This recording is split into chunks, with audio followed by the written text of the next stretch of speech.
देखो डीएल का भी डायरेक्शन ड्रॉ करेंगे तो यहाँ पर क्या ड्रॉ करना, टेंजेंट। अब टेंजेंट ऐसे भी ले सकते हो, ऐसे भी ले सकते हो, कोई दिक्कत नहीं। तो हम यहाँ पर जिधर सुविधा होगा उधर लेना, जिधर अच्छा लगेगा, जिधर आपको समझ में आएगा अच्छा उधर ले लेंगे।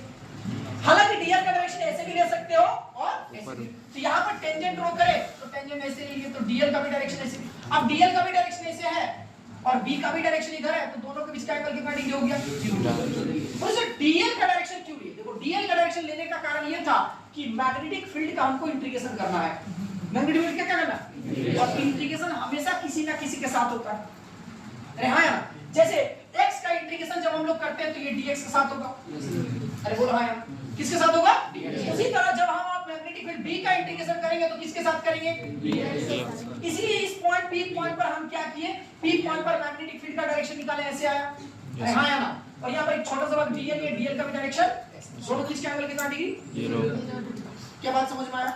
तो फिर से एक बार बता रहे, एक बार सुनना, अगर किसी वायर से करंट नीचे से ऊपर की ओर जा रहा है तो राइट हैंड को ऐसे रखोगे, थंब करंट के डायरेक्शन को बताएगा, तो मुड़ी हुई अंगुली मैग्नेटिक फील्ड के डायरेक्शन को बताएगा, बोला है ना। इसके चारों तरफ मैग्नेटिक फील्ड ऐसे, और मैग्नेटिक लाइन से पहुंच के किसी पॉइंट पर अगर क्या ड्रॉ कर दे, टेंजेंट, क्या ड्रॉ करे, तो मैग्नेटिक फील्ड के डायरेक्शन को बताएगा। यानी कि मैग्नेटिक लाइन से फोर्स यहां पर ऐसे है तो इस पॉइंट पर टेंजेंट ड्रॉ करेंगे तो यहां पर ऐसे, यहां पर ऐसे, यहां पर ऐसे और यहां पर ऐसे। ये क्या बता रहा है, मैग्नेटिक फील्ड का डायरेक्शन। और इसके चारों तरफ अगर एक क्लोज सर्किट ले ले तो इस पॉइंट पर छोटा सा डीएल का भी डायरेक्शन ऐसे आएगा, मतलब बी भी ऐसे है और डीएल भी ऐसे, बोला है ना। तो थीटा इक्वल टू कितना डिग्री, 0 डिग्री। अब डेफिनेशन में आते हैं। अब ये सर्किट में क्या कहता है, the line integral of magnetic field, बोला है ना, the line integral of magnetic field B, कहां पर, क्लोज सर्किट में, है ना। तो इन क्लोज सर्किट में the line integral of magnetic field B with respect to DL at any point, मतलब इस क्लोज सर्किट के किसी भी पॉइंट पर बात कर सकते हैं। तो हम इस पॉइंट पर ले लिए, इस पॉइंट का नाम क्या रखे हैं, P। तो इस P पॉइंट पर क्या करना है, मैग्नेटिक B का लाइन इंटीग्रेशन करना है, किसके साथ, डीएल के साथ। अरे बोला है ना, तो क्या लिखेंगे, द लाइन इंटीग्रल मतलब इंटीग्रेशन, लाइन इंटीग्रल मतलब integration vector B dot vector DL, क्योंकि अब इंटीग्रेशन किसके साथ होगा, डीएल के साथ। अब ये जो लाइन इंटीग्रल है वो किसके लिए है बाबू, क्लोज सर्किट के लिए। मतलब ये जो भी एम्पियर सर्किट में अप्लाई कर रहे हो किसके लिए अप्लाई कर रहे हैं, क्लोज सर्किट। इसलिए यहां पर क्या लगा देंगे, बोलो होल इंटीग्रेशन। और इस पूरी टर्म को क्या पढ़ेंगे, इस पूरी टर्म को पढ़ेंगे द लाइन, इसको क्या पढ़ेंगे, लाइन, इसको क्या पढ़ेंगे, लाइन। तो line in close circuit the line integration of magnetic field B with respect to vector B। क्या बात समझ में आया? इस पूरी टर्म को क्या पढ़ेंगे, फिर से बोलो, the line integration of vector B into vector dl. Line integral of magnetic field B with respect to the line integral of magnetic B with respect to is equal to mu naught times of total current inside the closed circuit। बोला है ना, यहाँ क्या लिखोगे, total current,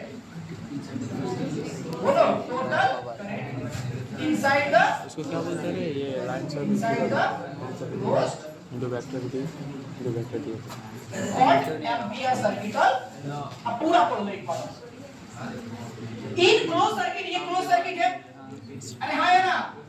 तो इन close circuit में क्या किए, लाइन इंटीग्रल किए, किसका, किसके साथ, डीएल के साथ। तो line in close circuit the line integral of magnetic field B with respect to dl is equal to mu naught times of total current inside the closed circuit। तो इस close circuit के अंदर जो total current है उसके साथ क्या करना है, मल्टीप्लाई, है ना। यस सर, पूरा डेफिनेशन समझ में आ गया। Yes sir. The line integral of magnetic field B with respect to dl is equal to mu naught times of total current inside the closed circuit। this is called ampere Closed circuit। circuit। और ये जो भी This ampere is called circuit ampere है circuit। Close circuit में apply हुआ, इसलिए यहाँ क्या लगाएंगे, बोलो होल। याद है, यस सर। इसको इंटीग्रेशन होल भी पढ़ते हैं ना। हाँ। Integration whole vector B dot vector dl is equal to mu naught times of total current inside the closed circuit। पूरा ही देख लो। हाँ, अब यार हम लोग क्लास 11 में ऐसे पढ़े थे कि अगर कोई वेक्टर A है, अगर कोई वेक्टर A है, डॉट वेक्टर क्या है, B है, तो A डॉट B बराबर क्या पढ़े थे, AB cos थीटा, आया ना, AB cos थीटा, और ऐसे पढ़े थे अगर कोई वेक्टर A है क्रॉस वेक्टर B है तो क्या लिखते थे, AB sin थीटा। तो अभी तो पीछा नहीं छोड़ा है कि नहीं। हाँ, हम बोले थे कि वेक्टर हर चैप्टर में जरूरत पड़ेगा, याद है ना। Yes sir. Vector A dot vector B बराबर क्या हो गया, AB cos थीटा। देखो integration vector B dot vector dl है, हाँ। Integration whole vector B dot vector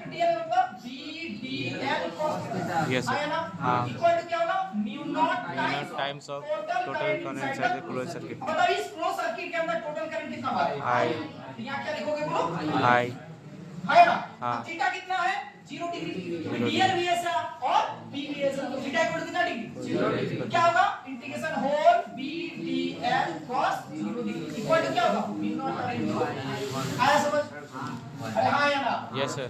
okay, अब थीटा बराबर cos 0 डिग्री वैल्यू, तो इंटीग्रेशन बी डी एल, ये वैल्यू 1 हो गया, इक्वल टू हो गया mu naught integration whole B D L equal to mu not.